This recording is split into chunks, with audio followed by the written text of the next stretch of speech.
Shalom, shalom, shalom, everybody. How y'all doing? Welcome back to Reading with SHILO. I'm SHILO.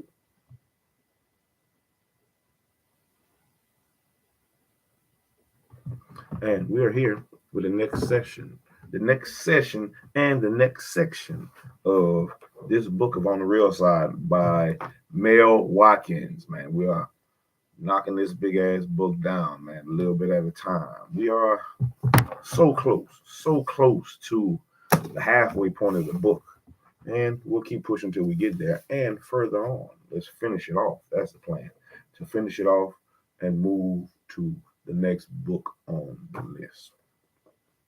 So, man, there's been a lot of names in these last chapters. A lot of names of some what would be considered big time folks in they day, in they heyday, big time folks, trendsetters, pathway openers, to the what would start to become in the how the book is described, the history of African American comedy, some uh, from slavery to Chris Rock. We're at the point where people are starting to make some headway in becoming more visual and changing the dynamics of how they're seen, or trying to change the dynamics of how they're seen, as well as the money that's being made and the entertainment, and how, you know, adding their different flavor to that gumbo pot.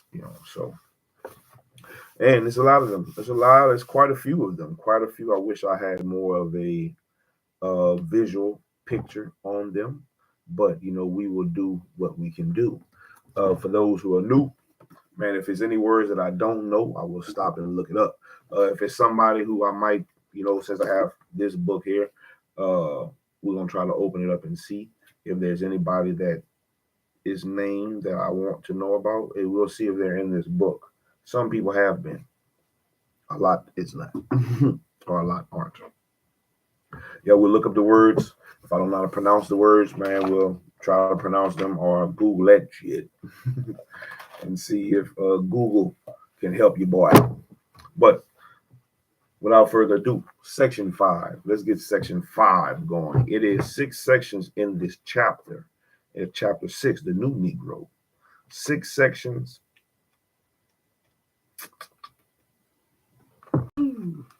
Section 5 might be a lengthy one.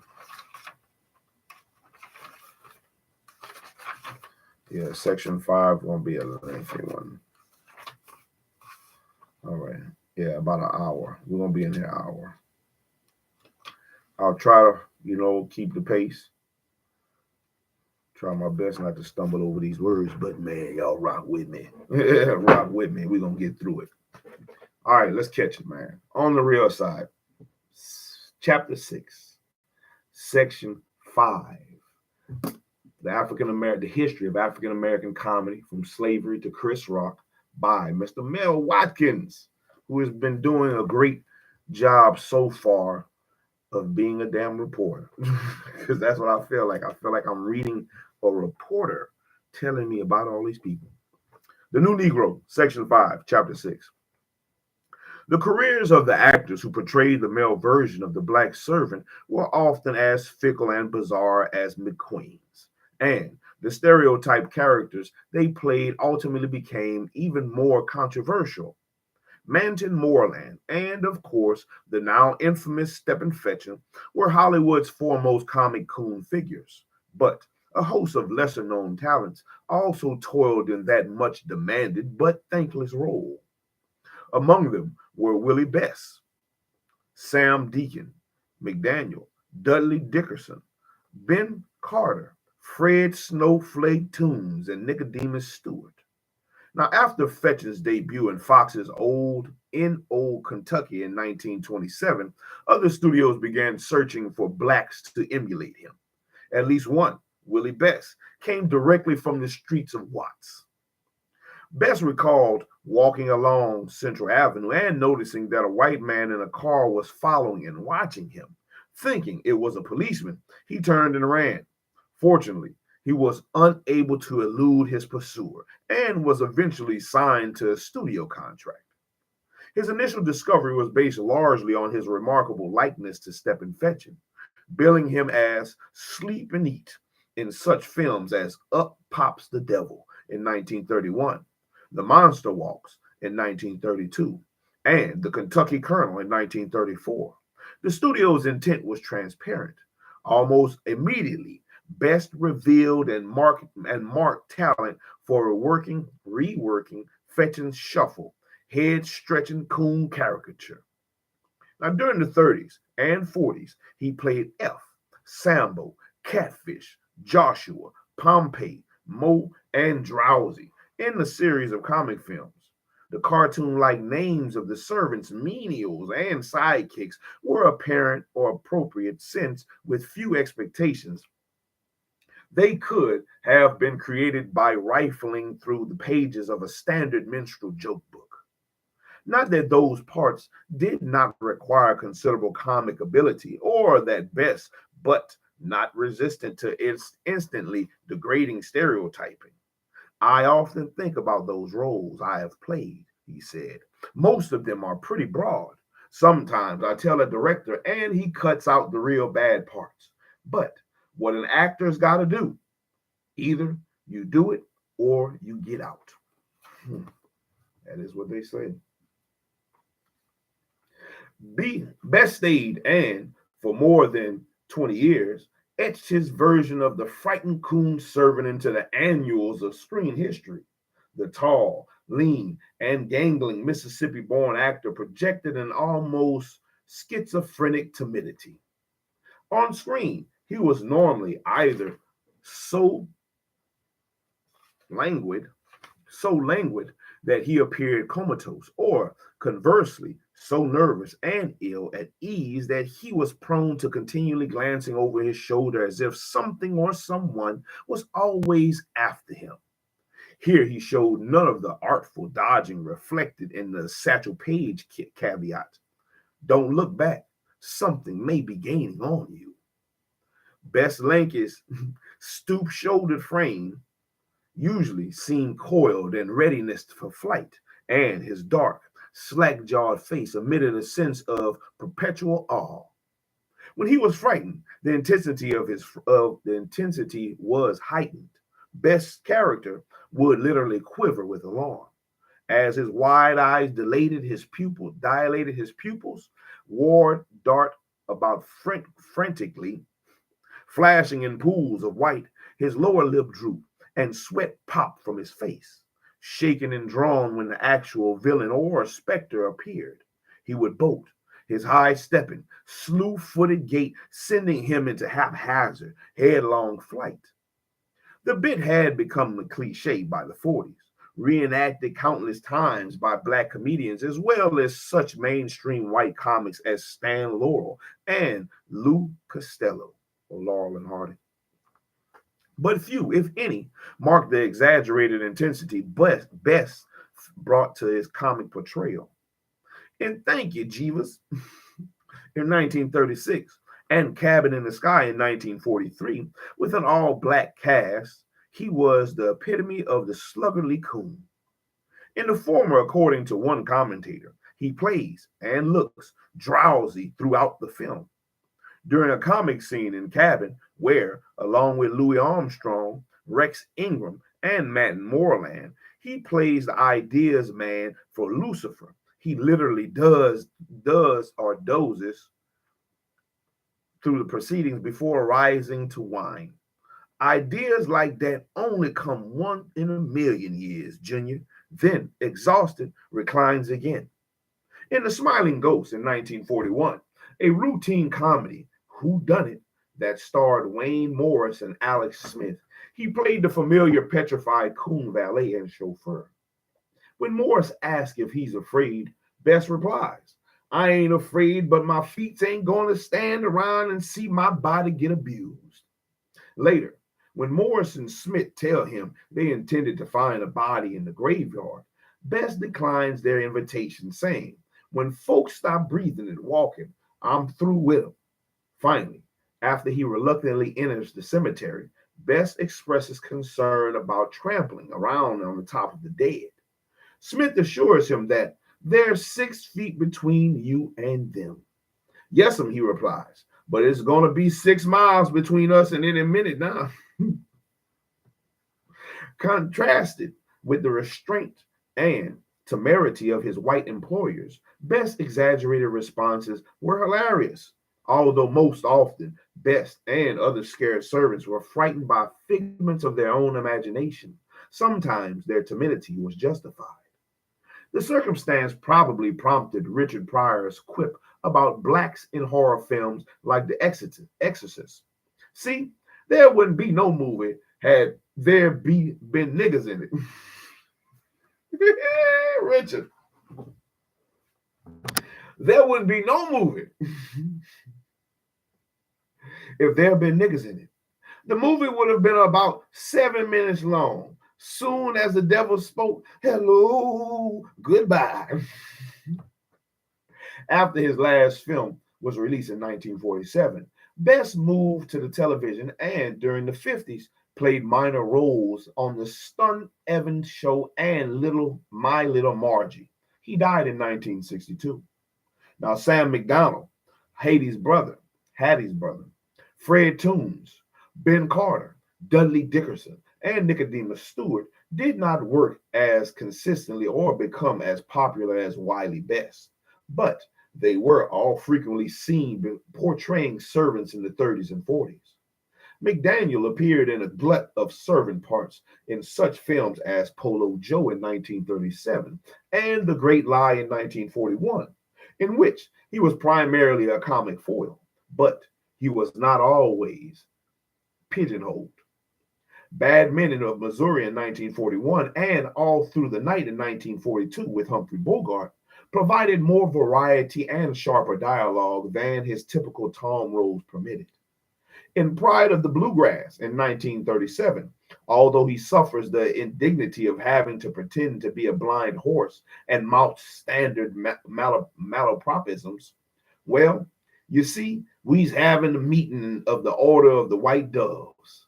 We's in a veteran, in a Britarian. Some members, he is also to rebuke a haughty Frenchman with the court remark, "Hey, don't give me that, big boy."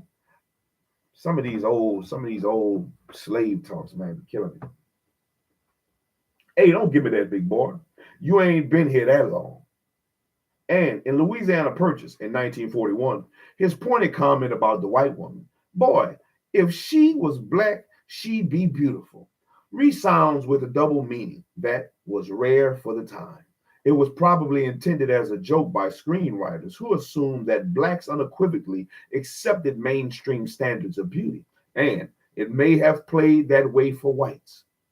For many black audiences, however, McDaniel's delivery of the line, besides anticipating the race pride of the 60s, no doubt echoed with private sentiments. Overall, although he was a fine character actor, McDaniels remained a minor figure in the black film humor.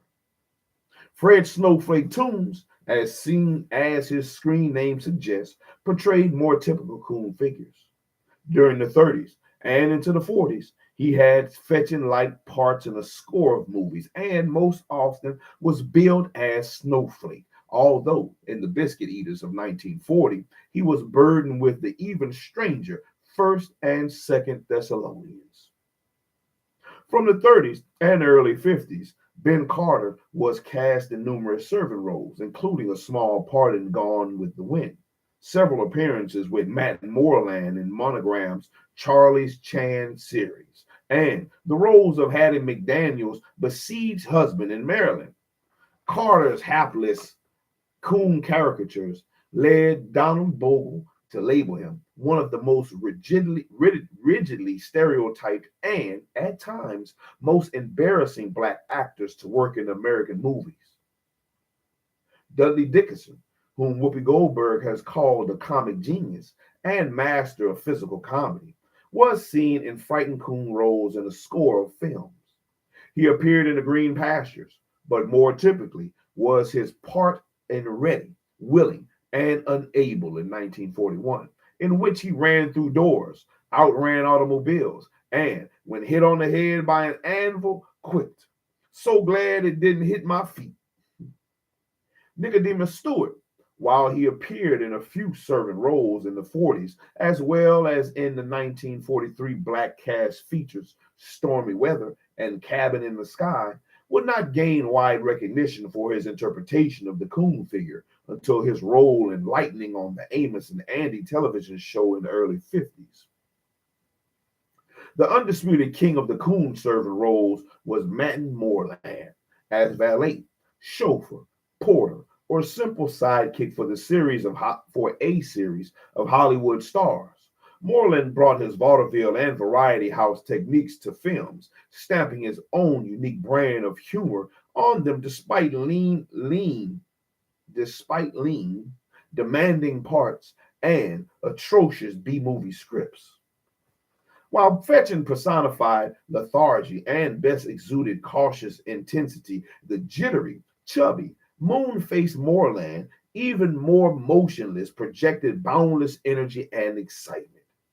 His lines were delivered at the quicksilver pace, and his seemingly elastic features shifted expressions nearly as quickly. He could punctuate a joke or upstage a co-actor with devices as broad as rolling his pop eyes or as subtle as lifting an eyebrow or pursing his lips. The array of gestures and expressions Moreland brought to the screen was unsurpassed by any film comedian of his time. As Charlie Chan's chauffeur, Birmingham, for instance, he helped to raise an often offensive second-rate mystery series to cult status among movie buffs. Fetchin and Betts also played the part, but for many Moreland defended the role. Interchanges between Moreland and Chan's enthusiastic but naive sons, although they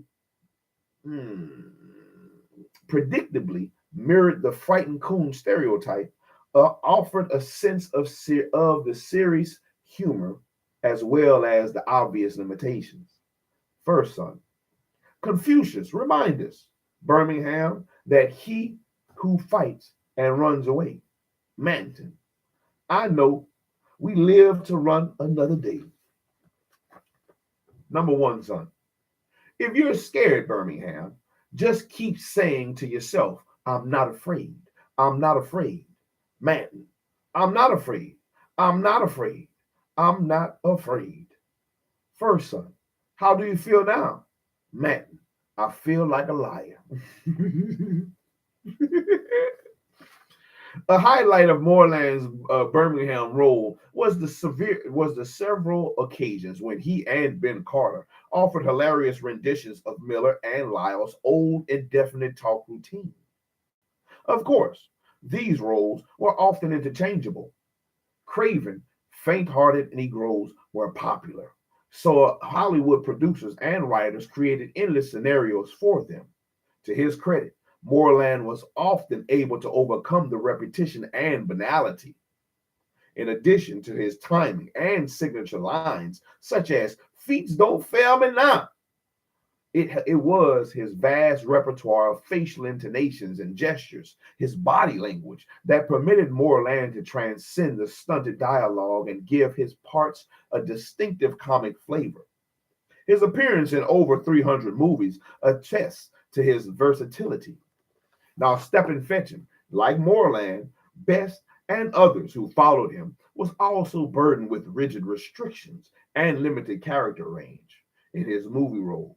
But although a host of nearly identical black male servant types were routinely ridiculed in Hollywood films during the 20s, the 30s, and early 40s, no one else would encounter the radical roller coaster shift in public esteem from frantic adulation to mass vilification than Fetchin was to experience. The frightened servant stereotype, loosely based on remnants of African religious beliefs retained by slaves and exploited by slave owners, was primarily the exaggerated creation of minstrelsy and Hollywood. Conversely, Fetchin's shuffling, apparently inept and articulate character had clearly defined folks' roots.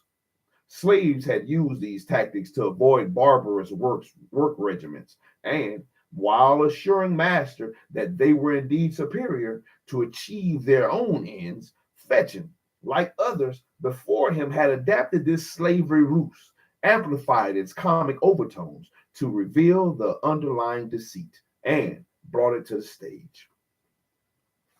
Most black comedians had worked this caricature within confines of black theaters. Before all black audiences, where it was an accepted comic portrayal, one that was usually greeted with knowing, uninhibited laughter. A few most notable Burt Williams and ingeniously brought it to mainstream theaters. But although a gifted comic, Fetching was no genius. He had simply transferred his version of the standard black stage character, which in turn was based on an effective bit of slave deceit, to the screen more or less intact. This caricature was more intrinsically connected to the behavior of ordinary blacks than many are prone to admit. From the outset, however, Fetch's portrayal of the ignorant darky differed from most others' interpretations. While Burt Williams, for instance, readily admitted that the character he portrayed was, to the fullest extent, the shiftless darky, he limited his portrayal to the surface elements of slow movement and speech that, although rendered in dialect, was nevertheless coherent and, in fact, usually quite clever. His jokes depended either on wordplay or lampooning usually solemn institutions, and were delivered, as one critic noted, in the persona of a wise fool, or more often the fool's upstairs neighbor, the common sense philosopher. Underneath the slumped shoulders, dim-witted visage, broken speech, and torpid movement of the character had, in Williams' words, a philosophy that has got something. Fetching's stage character, for the most part, eschewed such homely wit and concealed any underlying or contrasting cerebral quality. In effect, Fetching had made his character's physical movement and meandering speech the primary focus of his humor. He had isolated those elements and honed them to near perfection before coming to Hollywood. Although he sang, spicing his stage act with nonsensical doggerel, would doggerel, doggerel. Let's see what that is. Doggerel.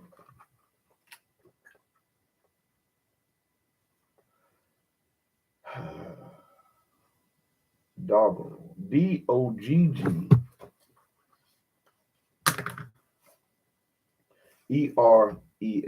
Doggerel. Doggerel.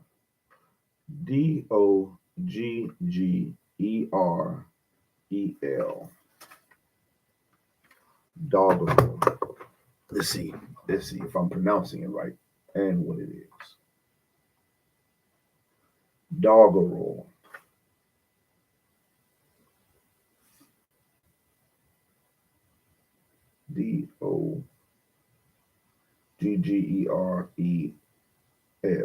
Doggerel.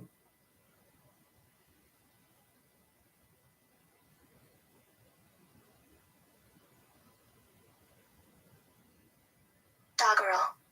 Doggerel, a comic verse composed in irregular rhythm, or a verse or words that are badly written or expressed. I guess I'm doing some doggerel reading sometimes. Doggerel. Although he sang, spicing his stage act with nonsensical doggerel, the step and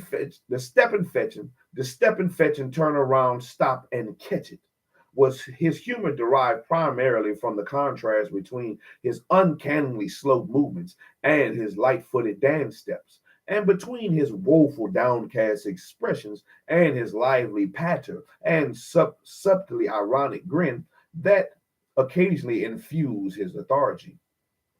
Every movement was meta.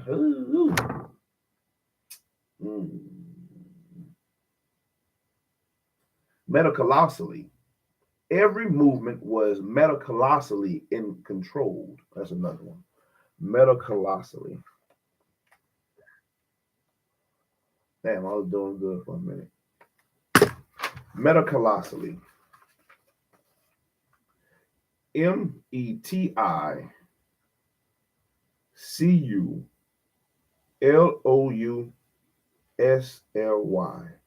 Metacolossally. Colossal. Collusively. Metacolossally.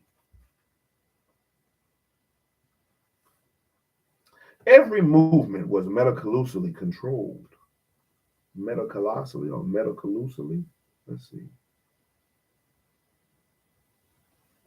Metacolossally.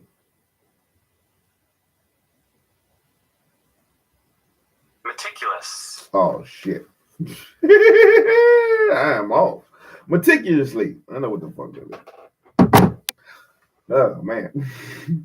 Every movement was meticulously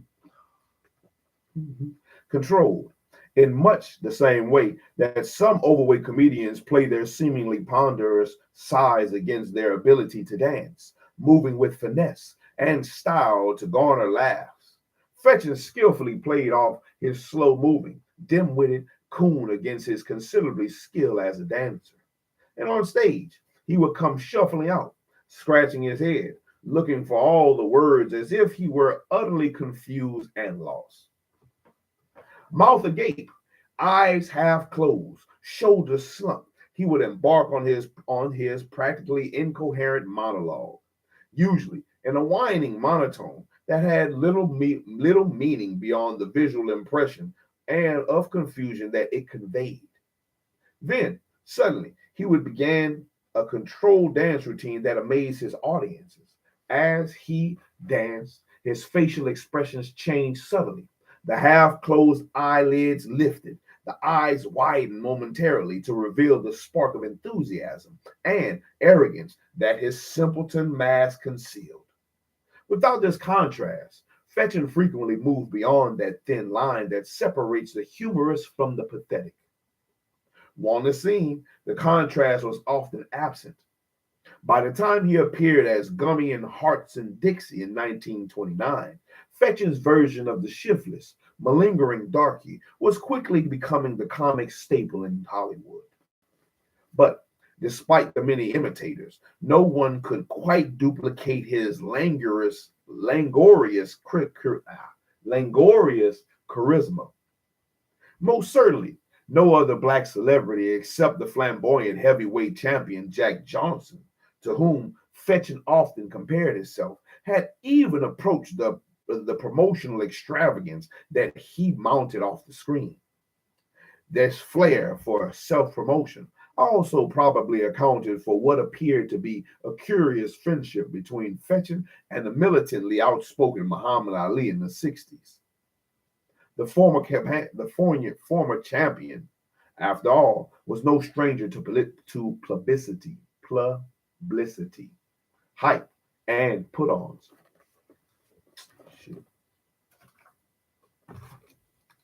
Although, even off camera, Fetchin never completely abandoned the darky disguise. He flaunted a lifestyle replete with servants, luxurious cars, and often accoutrements of Hollywood sporting life. His prodigal ways eventually led to bankruptcy.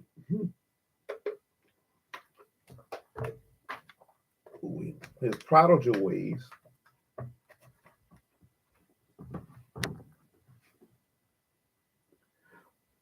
eventually led to bankruptcy.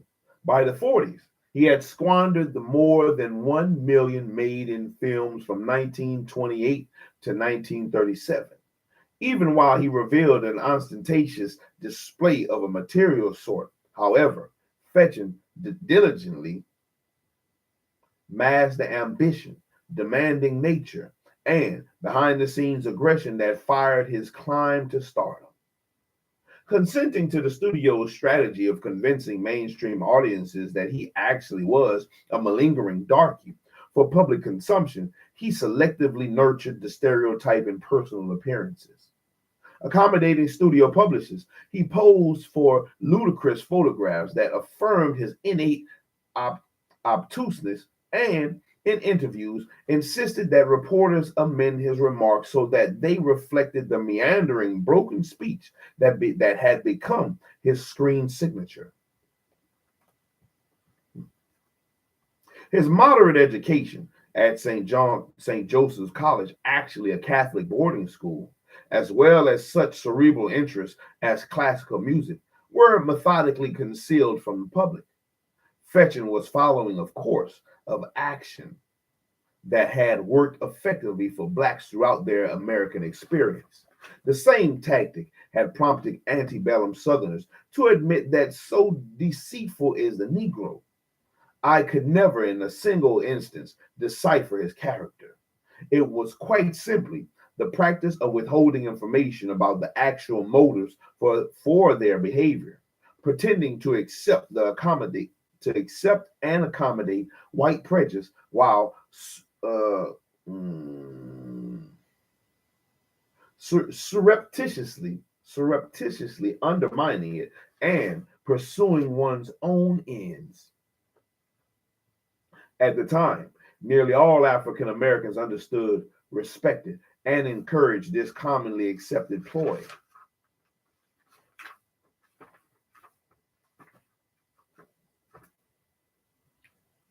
Theodore Monroe Andrew Perry was a past master at it. Not only did he use it as the basis of his comedy act, but apparently made a central element in all of his real life dealings with whites. The actor, comedian, and former Apollo Theater MC Ralph Cooper, for instance, wrote that when both he and Fetchin were on the Fox lot in the 30s, Fetchin concocted an effective ruse for dealing with the often overbearing Darryl Zunick. Whenever Zunick wanted Fetchin to do something, he would take him aside and patiently explain what was needed. Fetchin would listen attentively, then say, "It sounds good to me, Mr. Zunick, but I'll have to talk it over with my manager, Mr. Goldberg, and get back to you."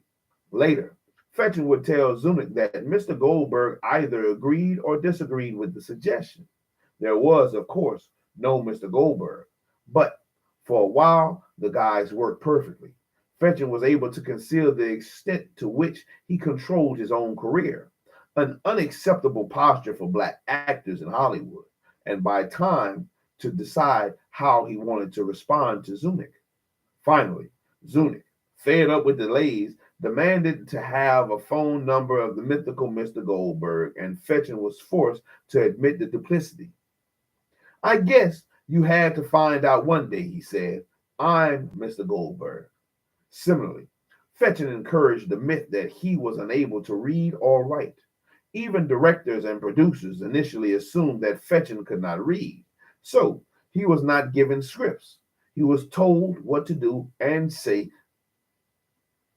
and that situation allowed him to exercise his sly aggressiveness in still another manner. With no written lines, he could and did extend his scenes by pretending ignorance and adding his own ad libs and pantomime bits. Directors shrugged and figured it was worth the effort to correct an illiterate. The scene was funny anyway, so why not use the extended comedy? Fetchin employed the old slavery rules off camera. He improvised and padded his part and stole every movie he was in, so much so that for a time many big stars refused to work with him. The experiences of the writers and producers, Matt Robinson on the set of The Amazing Grace in 1974, affirmed both Fetchin's aggression and his persistence. When Slappy White introduced me to him, Robinson said, "I didn't even know he was alive. I talked to him, and one day I suddenly decided that it would be a piece of history if I put him in this film. I told him, 'Step, you got this one line. You do this.' Afterwards, Step would come in with a long sheet of paper and start talking. I see where you could do some more. I could say this, or every day it was something else. I began to understand how he got as far as he did. He worried people to death. Finally, looked like himself. Finally, like myself, they must have said, all right, I surrender. Just do it. We'll see how it works. He just kept on agitating until people gave in. He had to be aggressive to play the lazy role because when he started, that's all there was, and everybody wanted to do it. Finally, he just outlazied everyone else. Fetchin's comedy appearance on stage and radio added to the total effect. The following added to the total effect. The following examples demonstrate the fabrication involved in becoming the world's laziest man. This is the way I got lazy, the way I got into character, he said on the 1967 radio show in Clinton, Iowa, humorously describing his ascent to movie stardom. I'm so lazy. Even when I walked in my sleep, I used to hitchhike. My head was so bald, I used to comb it like a spoon, or comb it with a spoon. People say, how'd you get in pictures? I say, well, when I was a kid, I always wanted to be something. Of course, I didn't want to do nothing but to be it. I used to go around trying to get a job doing nothing, but everywhere I went, they either wanted me to do something or else they didn't want to give you nothing for it. So I kept trying till I growed up. Then I seen this man in Hollywood making a picture, and I say, Mister, you want somebody to do nothing? And they say, yeah. So I've been busy working ever since. Yeah. And I work up to the place where the less I have to do, the more I make. Trying to make as much as I can so when I get old, I can rest.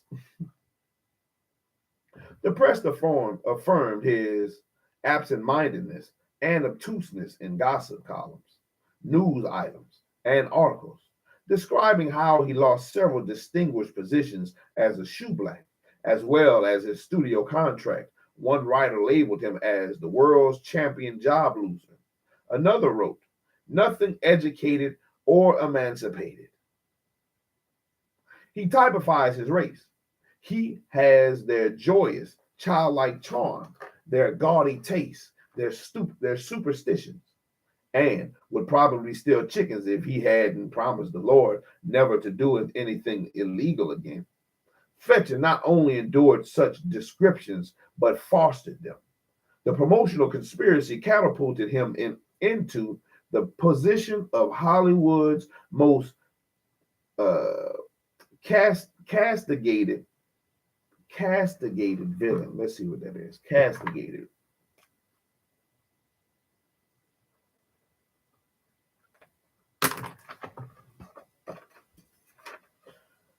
Castigated.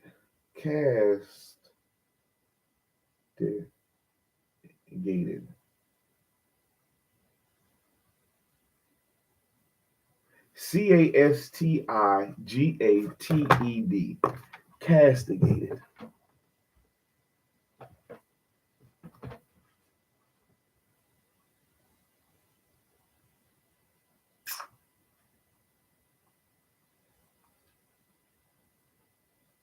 Castigated.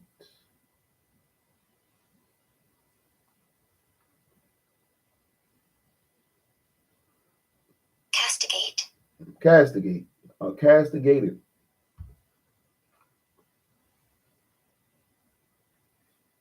Reprimand someone severely.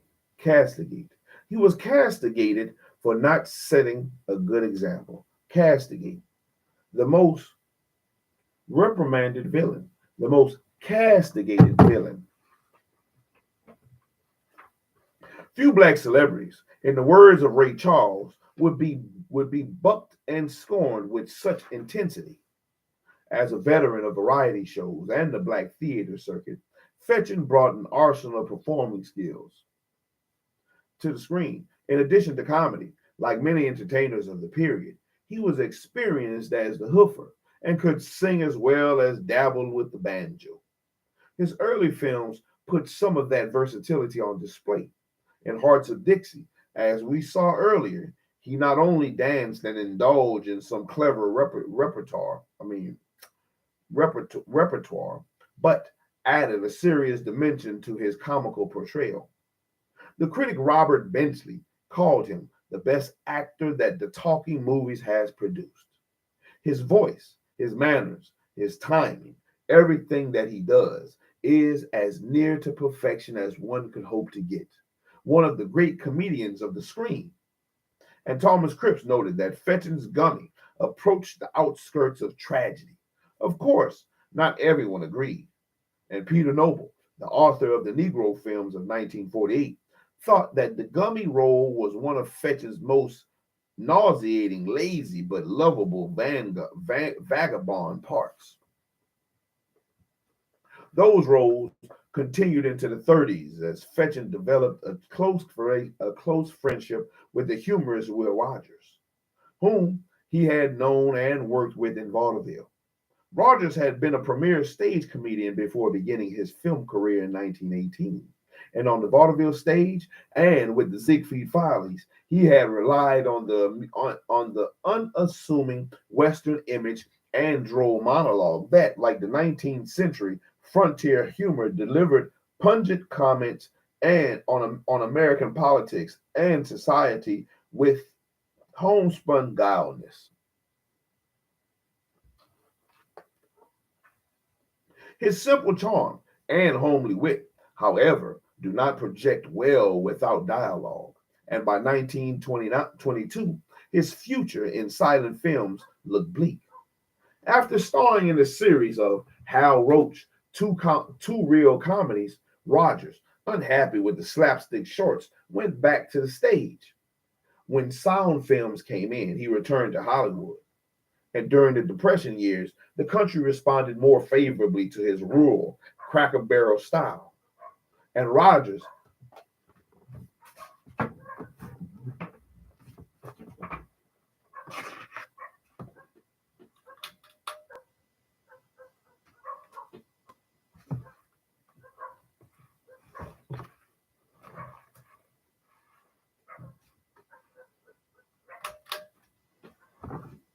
my bad.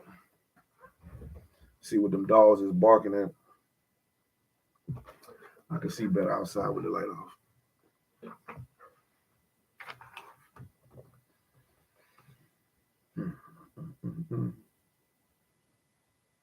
After starring in a series of Hal Roach two reel comedies, Rogers, unhappy with the slapstick shorts, went back to the stage. When sound films came in, he returned to Hollywood. During the Depression years, the country responded more favorably to his rural, Cracker Barrel style, and Rogers established himself as one of America's most popular movie stars. Fond of working with friends, he enlisted Fetchin for 4 films, perhaps because, of their easy rapport. Fetchin's career peaked when he was paired with Rogers and David Harum in 1937, Judge Priest in 1934, Judge Priest in 1934, and The Country Chairman in 1935, and Steamboat Round the Bend in 1935. Rogers, whose parents were Cherokee, openly discussed his heritage and often commented ironically about the treatment of Indians. It's going to make us might proud if it in the future when our children of 10 and more generations read of what we did to them. Every man in our history that killed the most Indians had got the statue built for him. Still, because the iconoclastic roles he played, one reviewer called him the cowboy nitwitch.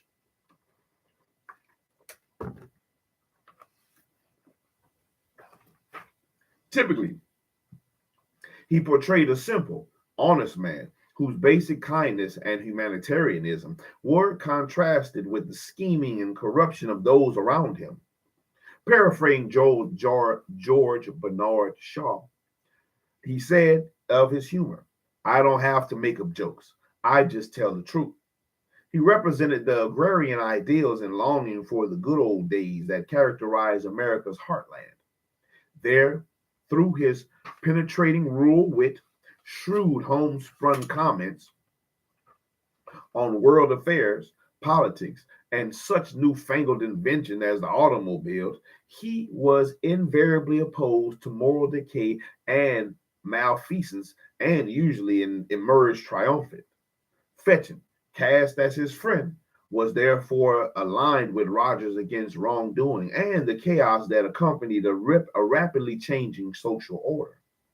This curious pairing boosted Fetching's popularity, even while, according to some, it reaffirmed the stereotypical image of black dependence and inferiority, suggesting that Fetching's shuffling, accommodating role was the proper social posture for blacks.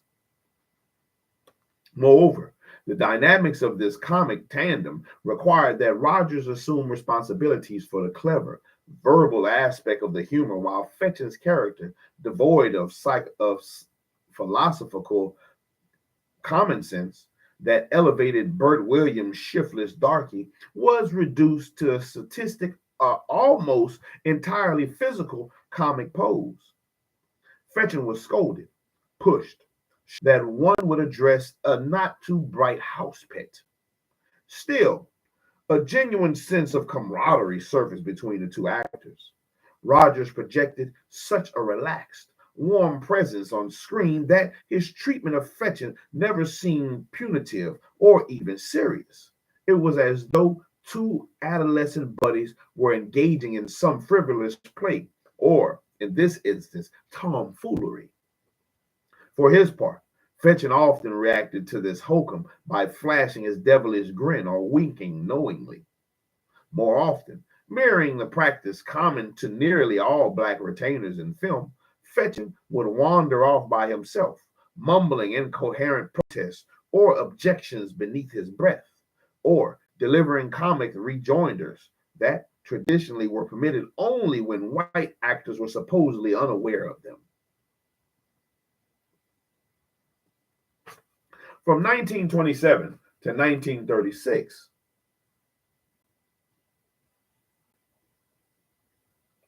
Fetch's career prospered. He made nearly 30 Hollywood films, including several with Shirley Temple, Stand Up and Cheer in 1937, The Littlest Rebel in 1935, The Dimples in 1936, and an unfortunate appearance as Charlie Chan's retainer in Charlie Chan in Egypt in 1935. By the mid 30s, his patent version of the Negro houseboy, boot black, stable hand, comic sidekick, and plain old fashioned unemployed toady was inevitably imprinted on the screen.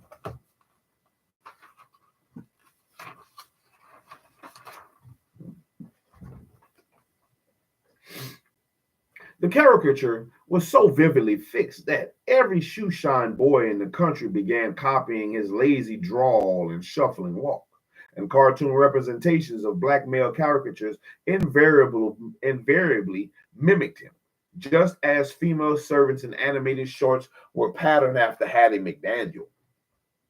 In fact, whereas in early roles there had been subtle variations in Fetch's performances, by 1935 he was becoming a caricature of himself. Even John Ford, a director who admired Fetching's work and used him in 5 films, admitted that the star had become undirectable. His success and absolute faith in his caricature prompted him to pursue a single minded course that made him even more of a minimalist. Movement that had been deliberate and methodical was further tempered and stylized, becoming so hesitant and controlled that it approached immobility. Speech that had been merely slurred moved beyond obscurity, drifting into incoherence. And Fetcher's description of his stage act during the twilight of his career illustrates his obsessional attachment to the laziest man in the world, image, that always dominated his humor, but toward the end defined it completely. The first 15 minutes of my act is getting to the middle of the stage, he joked, and when I leave, I am wheeled off in my chair. I even had a fellow come out and wave my hand goodbye to the crowd.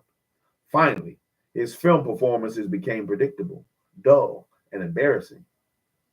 In Stand Up and Cheer, for example, one bizarre scene has a baffled Fetchin believing that a talking penguin is the comedian Jimmy Durante.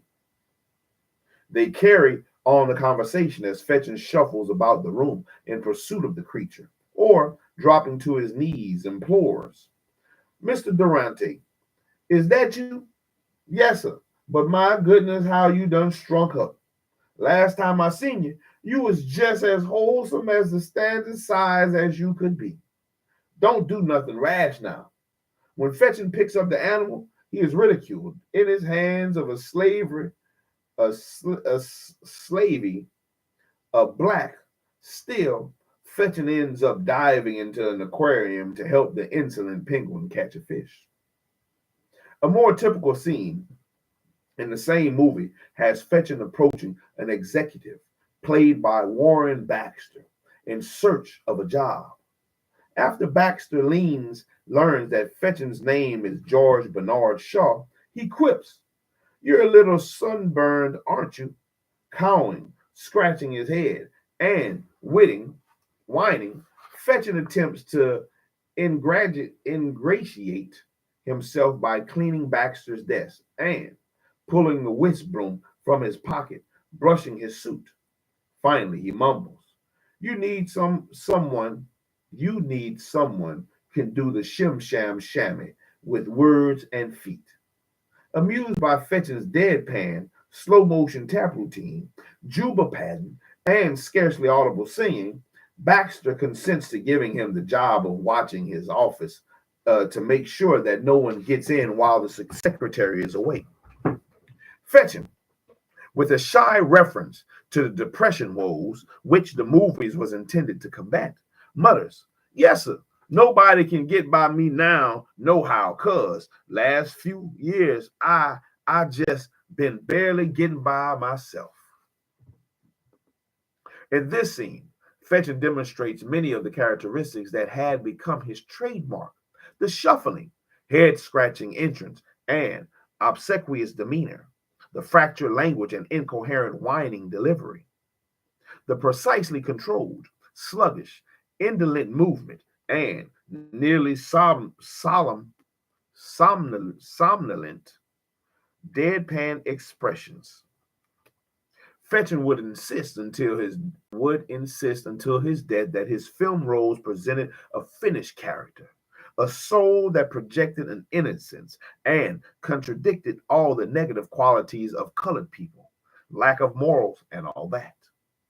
But the missing element of his performance in stand up and most other Hollywood films was any tangible indication of his character's humanity.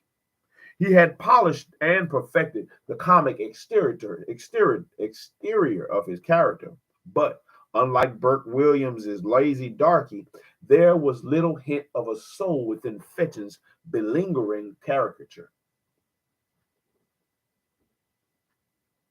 Ironically, on the eve of an attempted film comeback in 1952, Fetchin argued that his imitators were doing the outside of his act.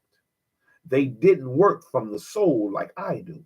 But the stammering darky that he created, when juxtaposed with white mainstream characters, usually came through as a pathetic, cartoon like figure whose inept comic makeup invited ridicule.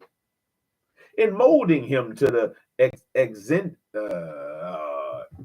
exigencies of the white screen world, Fetchin had gradually wrung all the humanity and much of the humor from the character. By the late 30s, his popularity was quickly declining. Both movie audiences and film executives were becoming disenchanted. Blacks began more actively voicing protests over Fetchin's image on screen, and the increasingly more influential civil rights organizations began lobbying to eliminate demeaning stereotypes in movies. Moreover, with the death of his friend and mentor, Will Rogers, in an airplane crash in 1935, Fetchin's off camera hijinks were not so quickly excused by Fox. Lacking leverage inside the studio, his flamboyant lifestyle, brawls, and frequent clashes with the law became less tolerable to executives. With the release of Zenobia in 1939, his decade long stint as a major movie attraction came to a virtual halt. Still, Fetchin forged ahead on the stage and in independently produced race movies in the 40s. He replaced Bill Robinson as Louis Armstrong's co-star in the Downtown Cotton Club show that opened in November of 1939, and which stars such as Moms Mabley appeared regularly on the black theatrical circuit as a headline comedian during the next few years. Gradually, even these sources evaporated, although at this point he contended that he had been forced out of Hollywood because he refused to play any more demeaning roles. Fetchin's name was already irrevocably linked to the degrading stereotypes that had dominated mainstream show business in the 20s and the 30s.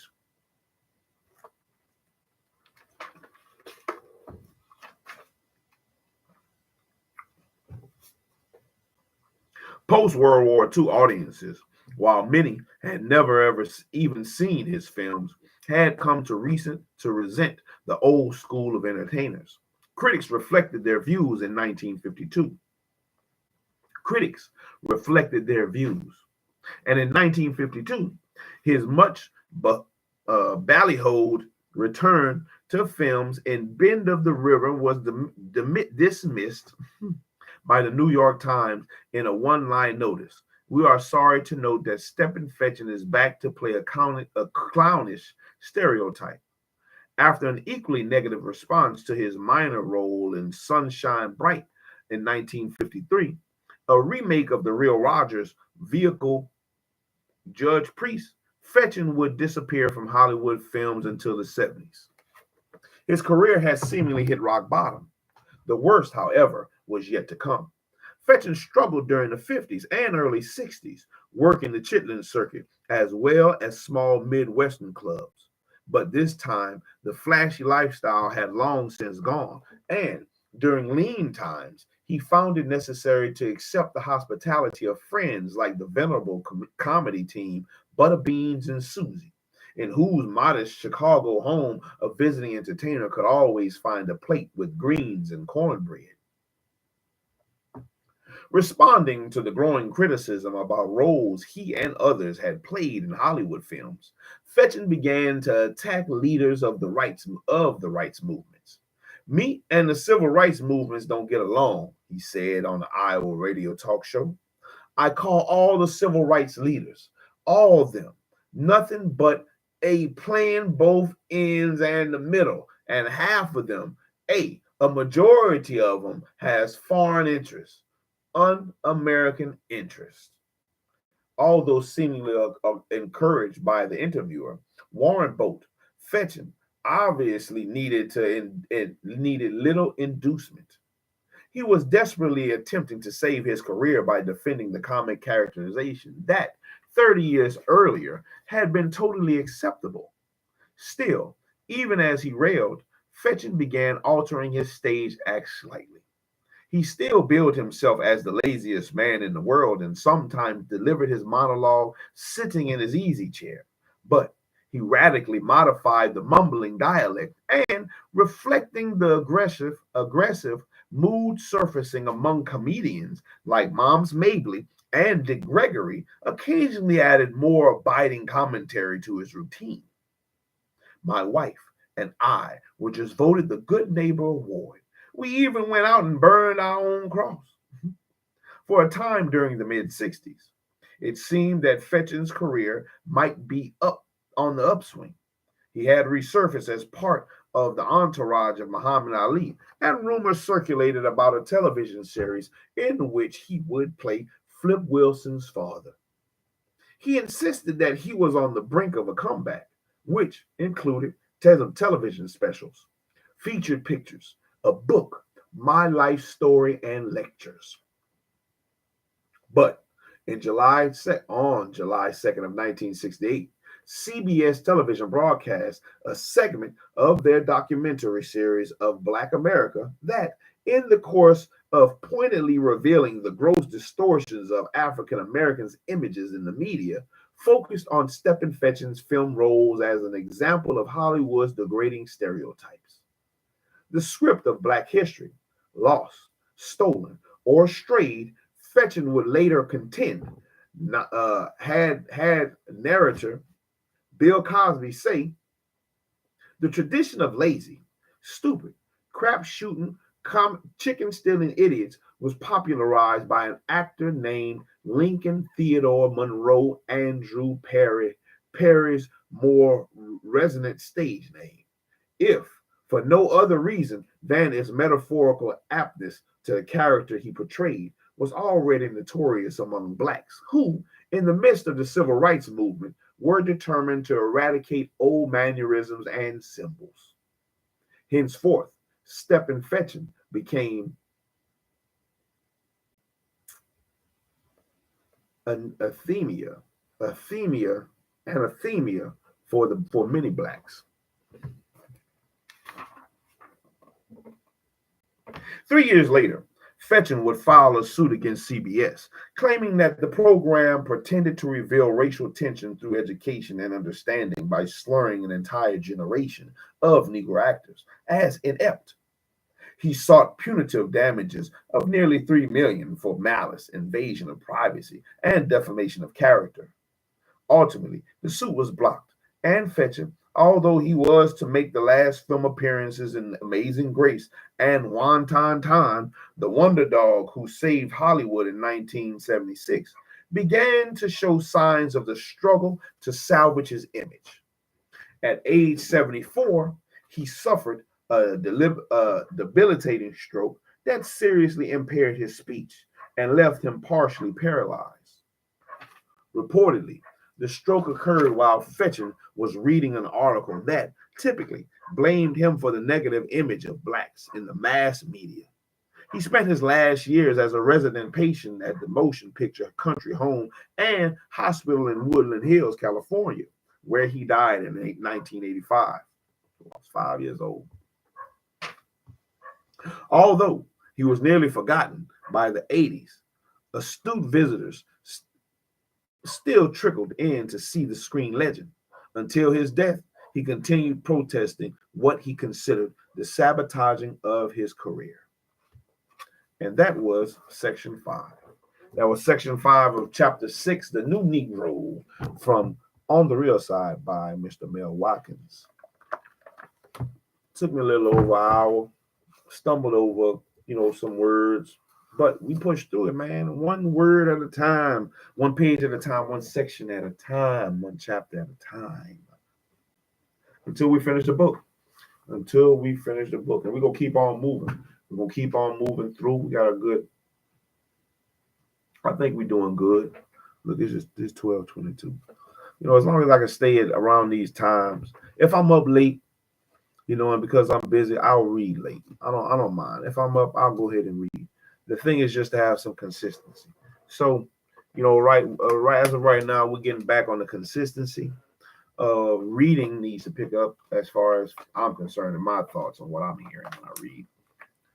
But, for the beginning part of the section, it wasn't a lot of words to look up. And because it wasn't a lot of words to look up, therefore my reading was a lot better. But as soon as I start getting to them words that might have stumbled me. But hey, we pushed through. We pushed through, and we're going to keep pushing through. So, like I said, that was section 5, the end of section 5. All we have left is section 6, which I'll come back, Lord willing, the next session of Reading with SHILO. We'll come back and get it. 1, 2, 3. Shit, I only got 3 pages. I really should finish it.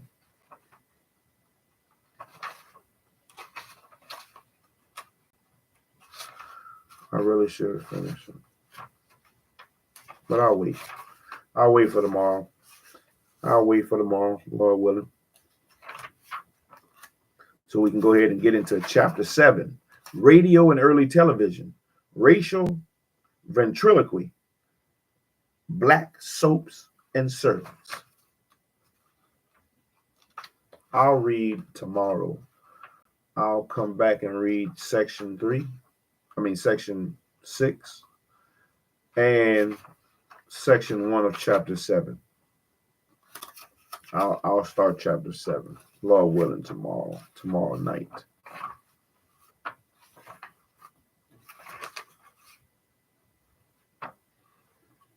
Yep. Ooh, excuse me. But we in that thing, baby. We almost halfway there. Like I said, we almost halfway through the book. Man, the book definitely reads like a reporter, man, with all the big words. It's like, man, you're trying to find words people have never used to describe these things, man. And I'm not opposed to it.